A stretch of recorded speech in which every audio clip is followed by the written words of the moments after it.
Welcome to Blizzard Fire. We hope this video helps fire up your solution. You start by freeing resources and getting the camera open so brightness changes take effect immediately. Close background apps and swipe up or press home to ensure the phone isn't overloaded.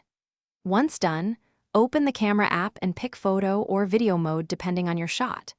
Make sure your lens is clean and nothing physically blocks light, like a case or smudge, because software fixes won't help if light can't reach the sensor. You now control exposure directly. Tap the subject to set focus, then slide the sun icon upward to brighten the image, slide downward to darken. For steady results, press and hold to enable AE/AF lock so exposure won't jump between frames. Make sure to try night mode in low light, toggle HDR for balanced highlights and shadows, and test live photos off if you need brighter stills, because each feature changes how the sensor and software expose the scene. You're finishing by saving settings and validating results. If built-in controls aren't enough, open a manual camera app for ISO and shutter speed control to increase brightness without overexposure. Once done, review photos at full screen and adjust exposure compensation as needed.